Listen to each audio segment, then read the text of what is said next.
Hey Uprightians, it's Matt Shu from Upright Health and welcome back to the Upright Health Podcast. In today's episode, we're talking about the message you are not hearing from your doctor. Imagine you have hip pain and you go to see a doctor and the doctor says, let me refer you to a surgeon. And so you see a surgeon and the surgeon tells you, well, I think if we do this surgery, it's going to help you. In fact, I'm so certain, I would say it's a 99% guarantee that if I do the surgery for you, your hip pain will completely resolve. And so you are feeling rather optimistic when you leave that surgeon's office and you think about it and you think, well, all right, maybe I'll do this. But before I rush into this, I'm just going to do my due diligence and I'm going to talk to another doctor and see what that doctor has to say. And so you go to another doctor, also a surgeon, and he says, well, we could do this surgery. It might work. I can't really guarantee it'll work. It will probably take away the pain, but it's probably not going to fix the range of motion problems that you have. And so you leave that appointment feeling a little bit confused because now you've talked to two doctors and they've given you very different pieces of information. One of them has said that you are basically guaranteed a positive outcome if you undergo surgery, and another has said, well, it's a little more ambiguous than that. So you go to a third surgeon and get an opinion, and that doctor says, in the past I would have suggested surgery, but I've actually seen literature that says surgery for this probably won't work. So basically, the best thing that you can do now is just wait for the pain to get so bad that we can do a more severe surgery, basically a hip replacement. Everything else would probably not even be worth your time and would only buy you a couple of years at best before you need to get the full hip replacement anyway. So now you've seen three surgeons and you've received three different pieces of information, three very different narratives about what your outcomes could be. Are you feeling very confident in your decision? So if you think about this, you're probably not feeling that great. And this is a situation that I've actually had presented to me by many of our clients. So we've worked with a lot of people with hip pain and all kinds of other issues. And they tell us these stories of seeing different surgeons and getting wildly different stories. And this is something that's common, not just with hip pain, but for all kinds of issues. And it's a phenomenon that many people underappreciate and kind of miss the main point about. So sometimes people will hear stories like this and say, well, maybe it's just because some doctors are more up to date on the research, and that's why they're giving different information, and some of them are less up to date. And they'll say, well, the ones who are more up to date are the ones you should listen to, right? Which on the face sounds right. But there's a message here that a lot of times we miss. It's a message that people are missing when they hear so many conflicting pieces of information. And I want to give you one other example of how this shows up historically. So once you get this perspective and you see how this has played out historically, it starts becoming more clear what the message is in between the lines, really. If you're listening in between the lines, you start to realize, there's a larger context that you need to keep in mind anytime you're talking with a doctor or really with anybody who is supposed to be an expert about things about you. So it's well known that in the past, doctors used to try to cure all kinds of diseases with leeches, right? So leeches might cure your fever, or leeches might cure consumption. It might cure your aching whatever, right? Leeches will bleed you not dry, but bleed out the offending bad stuff in your body. Right? So that was, at one point in time, a very strong belief in the medical world. More recently, we had the introduction of back surgery for back pain, and for many, many years, and still in some parts of the world, some parts of the United States, you'll still find people saying that the best way to treat back pain is to treat it surgically.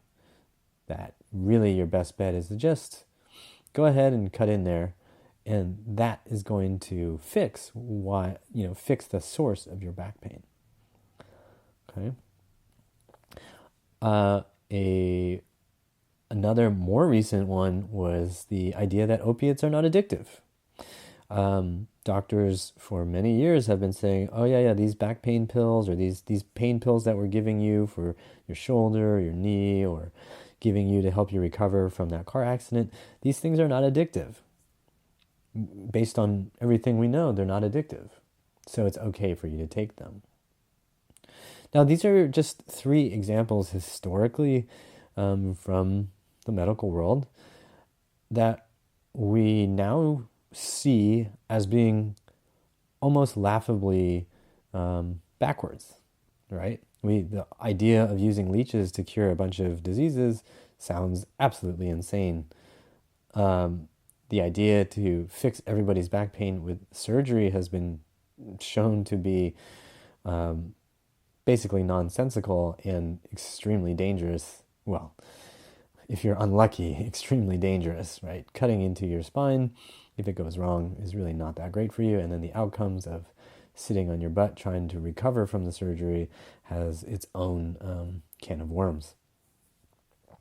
And opiates, I think we are all well aware now that they are quite addictive and can be quite addictive, and recklessly prescribing them to people to get rid of all kinds of aches and pains has been a huge national problem that is leading to deaths. So when we look at these 3 examples, we can look at all these and say, hey, now that the research has caught up, now we can confidently say these things are all bad.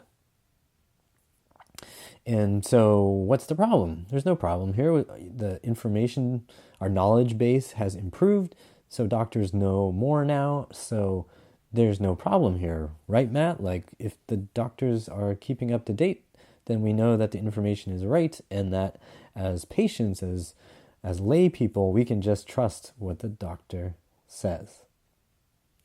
So the message that people are often missing, the key point that people are missing here, is that the information available is constantly changing over time, and that the information you receive from any one doctor is not guaranteed to be reliable. And that has some very important implications for you as a person. So let's dive into that a little bit deeper. A doctor is still just a human being. And as we've noted, some doctors keep up to date with research. Some of them may not be as up to date as others. So what they tell you may not actually be the most current information. If that's the case, and you have a problem and they give you information that is not up to date, but which they still believe is true, it doesn't make the doctor a bad person.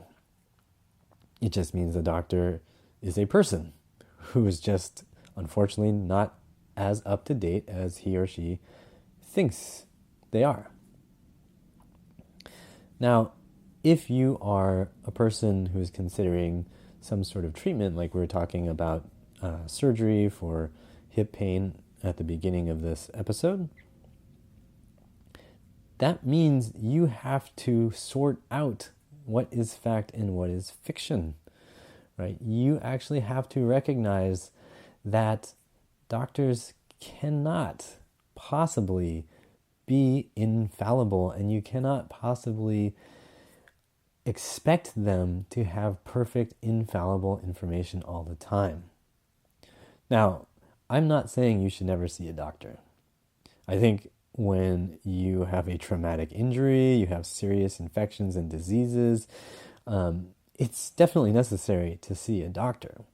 But what I'm suggesting and what I'm trying to bring to light here is that you can't just assume that what a person transmits to you, whether they have a degree or a certification or whatever it is, whatever they transmit to you, you can't necessarily take it at face value all the time.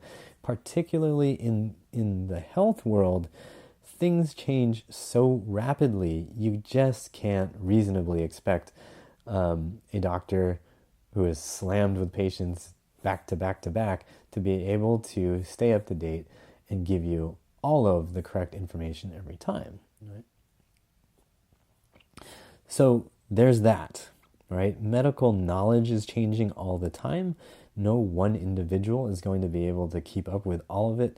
And as you will see, if you ever bounce from doctor to doctor and ask different questions, the knowledge base for any individual can be very individualized and very different from person to person. So that adds a huge amount of ambiguity to what you hear from any doctor, surgeon, or what have you. So you have to keep that in mind as a regular person. Another thing to think about is whether or not doctors are generally going to be able to give you good advice when you are thinking about problems that arise as a result of processes. So I've already said that doctors are fantastic when you've got a traumatic injury, you got some infection, you have some disease, but are they really that helpful when you are looking at a problem that comes from a process? You might think of these as lifestyle issues, right? The two key process-driven arenas where problems arise are nutrition and exercise.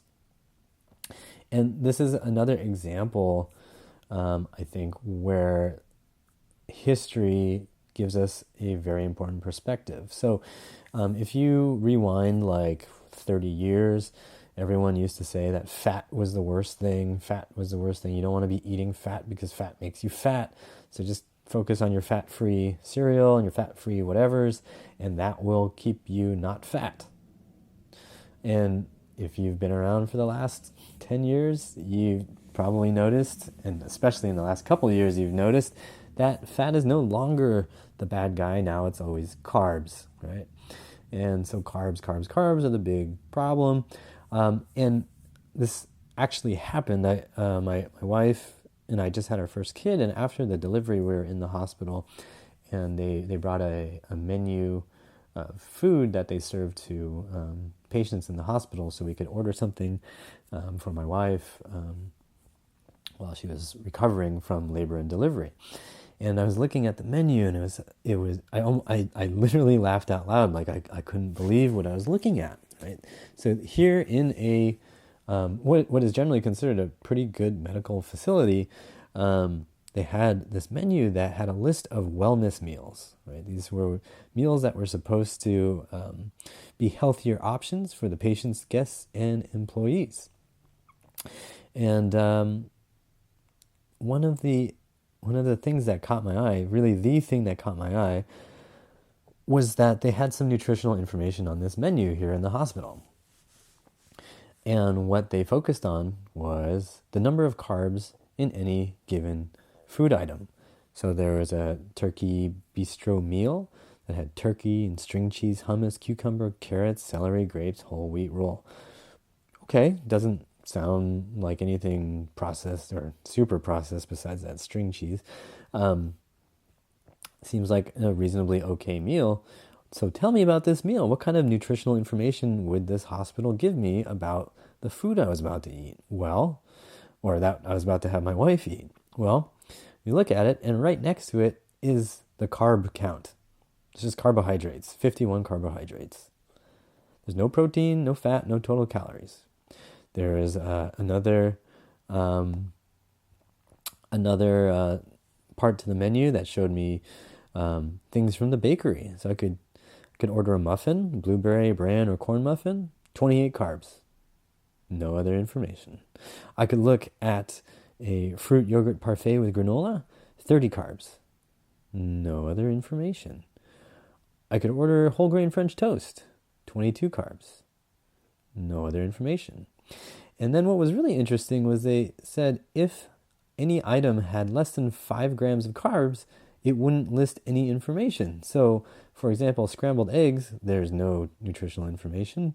Hard-cooked egg, no nutritional information. So all of a sudden, I'm in a hospital, I am in a medical facility, and the advice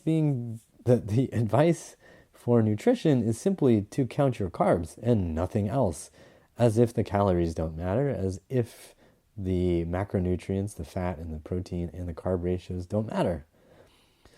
This, to me, was just such a glaring example of the shifting and ineffective emphasis on simple answers in these types of process-driven issues. So this hospital went from, okay, let's go fat-free, to let's just go carb-free, but not really carb-free. Let's just get you obsessed about carbs, when really how you eat is much more complicated than that, right? It's not like a crazy complex thing, but just giving at least a little more information is actually necessary for people to make an intelligent, healthy choice. And that's not on offer, right? You can argue whether or not this carb obsession comes from the medical system, but it's really besides the point. The point is that even if you say this all comes from pop culture and marketing, it's infiltrated the medical system to the point where a hospital is putting out menus that literally has an insanely simplistic and basically idiotic representation of how you make choices about what you eat. Now, if we think about exercise, it's a really similar story, right? You get these recommendations that are insanely simplistic. You just need to get 30 minutes of exercise a day, I've heard, right? Just 30 minutes of exercise 3 times a week. That's all you need. I've heard clients tell me things that were just, my jaw literally dropped. I had this one client who was in his 90s, and he had gotten a hip replacement. And, when he showed up, he said, I feel like I'm totally off kilter. I'm really asymmetrical. It's been several months since the surgery. I'm really asymmetrical. And it feels like my hip and my knee are hurting. And I'd like to figure out if there's a way to improve this. I don't know if it's possible given my age, but I would like this to improve. And I asked them, did you do any sort of physical therapy after the surgery? Did you do, were you under the care of anybody to help you learn to retrain these muscles that are certainly, at least in some way, traumatized, if not fully atrophied from just the recovery? And he said, no, my surgeon actually said that I don't need physical therapy. The only thing I need to do is walk. That's the best exercise. You don't need to do any exercise but walking. And if you had seen this guy walking, you would understand why my jaw dropped. He felt asymmetrical because he was asymmetrical. He was listing to one side. The muscles on each side of his pelvis were working in very different ways. And in fact, it turned out that the actual surgery for that hip replacement actually made his femur too long. So that was a whole other issue, right? But here he was being told that this motivated man who wanted to learn to exercise better and wanted to get his body to move better, here he was being told, no, just walk. Walking is the best exercise, quite simply the best. And the reality of life is that there is no such thing as the one best for everybody, right? That's a key point that gets lost. In these kinds of process-driven aspects of our lives, there is no just one best. Walking certainly is not always the best. It's good. It's a natural human movement. It's something you should expect yourself to be able to do easily and without pain. But you can certainly do it poorly. I've seen people walking with really bad form. If you sprain your ankle ever or torqued a knee ever, you know that you were not walking properly for a week or 2 or 3 or more. And you know that that has effects on the muscle firing patterns over time. And that you need to learn and relearn how to walk more effectively if you don't want those sensations to stick around. Now, the upshot to all this with nutrition and exercise is not that doctors, again, are bad people. They're not, right? It's that you have to recognize that somebody who sees you for a maximum of 10 to 15 minutes in an appointment cannot possibly grasp all the variables involved for you as an individual, right? They cannot know everything that happens to you, everything that you do, everything that you eat. They can't know all the information that's necessary to help you make the best choices that will improve your outcomes based on the process, right? It's like when I say process, if I am constantly eating crappy food, if I eat nothing but McDonald's for, or any kind of fast food, let's not just single out McDonald's. I only thought of that because of that documentary Super Size Me. But if you eat fast food every day, every meal, and then you don't tell your doctor that, what can your doctor do to help you? The doctor can see, well, here are the metrics. You're overweight, your blood pressure is high, you have poor cardiovascular health. What can they do? What can they tell you to help you? There's so many things going on that and if they don't know them, they can't help you. Let's say you eat fast food all day, every day. You don't sleep enough. You have a very stressful job. You never exercise. What could the doctor possibly do for you in 10 to 15 minutes that's going to fix all that? Your body's aching, your stomach feels bad, you get headaches all the time. A doctor could try to alleviate those symptoms for you and give you drugs and give you, a suggestion that you go walk for 30 minutes 3 times a week. But ultimately, you're the one who knows the information that's necessary to fix the problems. Right? Your mission as a human who wants to feel good, as a human who wants to live well and live comfortably, is actually to be your own scientist. Right? You have to learn your own needs, you have to observe yourself, and you need to see how your body responds to the inputs in your life. Let's say you are that person. You're constantly eating fast food, you're never getting enough sleep, you're never exercising. You would need to say to yourself, is it possible that some of these processes are influencing the way I feel? And I would hope that you would say, yes, I think it's possible. And then you would need to start making changes, right? Maybe you eat less fast food. Maybe you start cooking at home a little more often. Maybe you do go for a walk for 15 minutes every single day.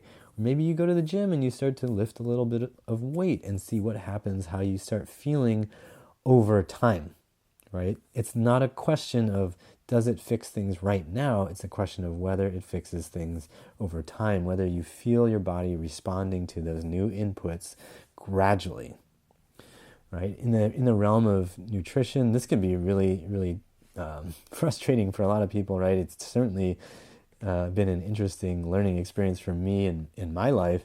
But in nutrition, right, you do need to do things like identify whether you're sensitive to specific foods, right? Some people like me can't really have dairy. Otherwise, your skin gets screwed up. You start sneezing all the time. You get what feel like seasonal allergies with the eyes itching and getting all scratchy and burny. I actually recently discovered that I'm sensitive to chocolate, which just kills me. But it definitely causes seasonal allergy symptoms every time I have a sufficient amount of chocolate. So, you have to do testing on yourself to say, like, hey, are oats something that I'm sensitive to? Are walnuts something? I'm just picking out things that I've found in my life are a little bit that tend to trigger my body. I discovered as a person with Chinese descent, I discovered that eating white rice kills my energy levels and makes me cough at night and makes me fall asleep in the middle of the day. So I literally cannot eat white rice despite being of Chinese descent. So that sounds really crazy, but with observation and with testing and experimenting, it's obviously true. Now, there is no way a doctor could possibly tell me that. I have to take the responsibility to do that investigation for myself. In the realm of exercise, you need to ask yourself, are you getting enough? Are you doing too much? Right? That's an option people don't think about, but tons of people have either emailed me or met with me as a client, and it was very clear that they were doing too much. That's a very common problem for people with hip pain, particularly people like in the fitness world who are doing boot camp or really intense styles of exercise with a very high volume of exercise and high intensity of exercises. People who are doing too much also end up with pain. People who are doing too little get pain, but the solution is different, right? And in the context of all this, you also want to think about, do you understand how specific exercises affect your body? We've seen that so many times with people who've been told they have a labral tear in their hip or they have FAI. A doctor or a PT will say, oh, well, you just need to do more leg exercises, right? And they do more of these leg exercises that make things worse, but because the PT said to do these exercises, they keep doing them, even though it keeps making things worse, right? Again, that comes down to empirical observation. You need to look, is this affecting me the way I want it to or not? And if not, what do I need to adjust to get the right inputs to put this process in the right direction, right? Maybe I need to train this muscle group more. Maybe this muscle group more. Maybe this muscle group needs to be stretched more. Maybe this needs to be worked less, right? That is a process that you have to engage in to get results for your body. And that's the message that people are missing when they're not getting the results they want and when an expert is telling them what they think they need, right? So the idea that you really need to remember is that nobody can do this investigation process for you. There are no blood tests, there are no screens, there are no genetic tests.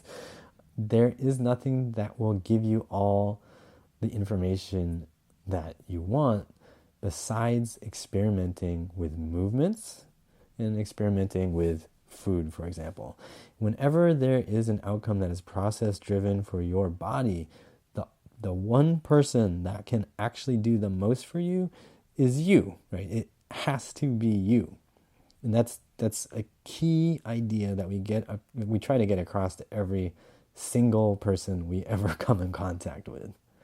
If you ever want to be one of our clients, we currently have an orientation program that you actually must take. We force you to take this orientation course on our website so that you understand this concept.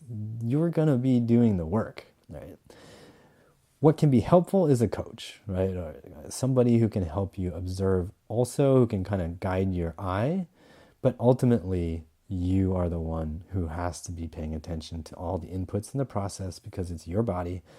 It's your life, it's your time constraints, it's what you choose to do that ultimately affects how you end up feeling. So, to recap, you have to listen between the lines if you're getting conflicting information from different experts, right? You have to realize that humans are fallible. Everybody is fallible.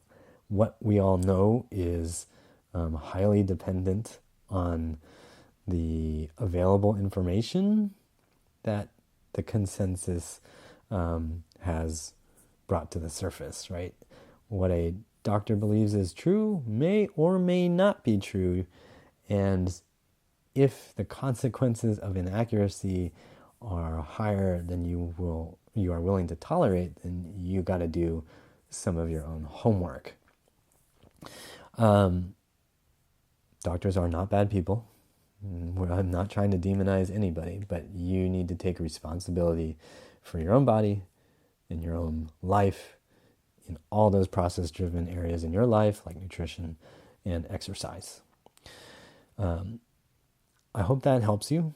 If you need ideas, if you are looking for exercise programs to help you make the progress that you are looking for, help you just start moving well so that you can move more, then be sure to check out our do-it-yourself programs on our website at uprighthealth.com/DIY. You can look at our YouTube channel. Check out all the different exercises we got up there, hundreds of videos of different ideas to help you make progress with your body. If you're somebody who has specific hip issues, definitely check out our do-it-yourself programs. If you've been told you have FAI, check out the FAI Fix that is designed for you. Check out our blog posts, read up, do your homework, learn about your body, learn about yourself. And as always, please remember that pain sucks. Life shouldn't.